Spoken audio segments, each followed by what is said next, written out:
Onlardan katılmış oldular ve şu an çift olaylarında burada geldiler. Abi geniş alsak be. HDP Diyarbakır İl Başkanlığı'nda ailelere 5 aile var. Birisi eşiyle birlikte. Almıştı abi. Aynen. Detaylarınızı alsın. Biraz aşağı Detaylarınızı alsın abi. İran'da hem size destek olmaya hem de onların da PKK-PYD tarafından kaçırılan çocuklarını istemeye geldiler. İran'dan geldiler. Sizinle birlikte oturacaklar yer verirseniz. 5 ildir, 6 ildir uşağımız getmiş. Biz çocuğumuzu istəyirik. Çocuğumuzdan xəbərimiz yoxdur. 5-6 ildir çocuğumuzdan xəbər yoxdur. Biz istəyirik çocuğumuzdan bir xəbərimiz ola. Ayrı bir söz yoxumuzdur. Nereden geldiniz?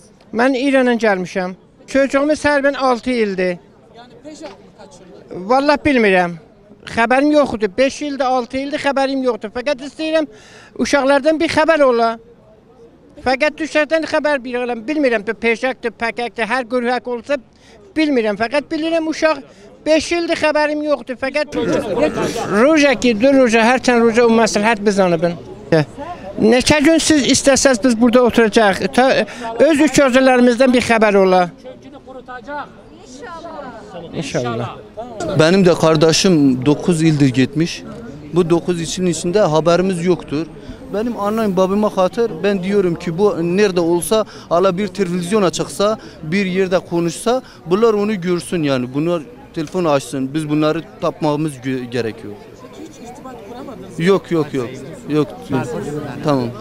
Kaç yaşındaydı? Nereden duydun? Nasıl duydunuz? Ya televizyonda gördük televizyona dedi herkes buraya gider çocuğu gelir biz de ona hatır gelmiş.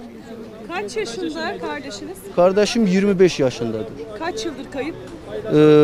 9 yıldır. 9 yıldır hiç haber alamadınız. Alamadı. Ben ona diyorum ki sen nerede olursun? Allah'ın eli senin üstünde olsun. Özünden mıgat olsun. Bir gün inşallah gidip gelir.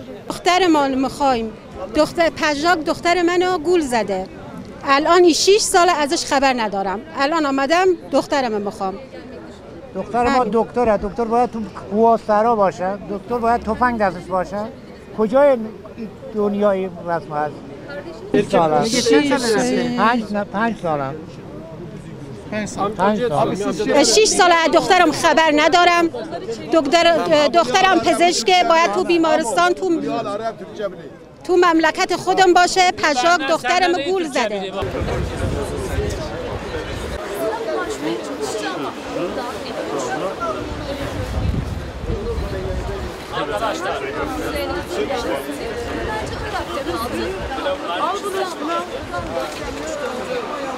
Abi hoş geldin diye.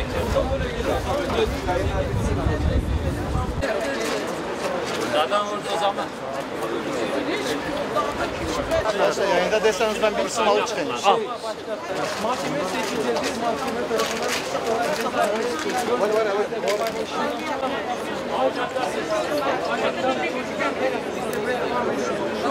artmaya devam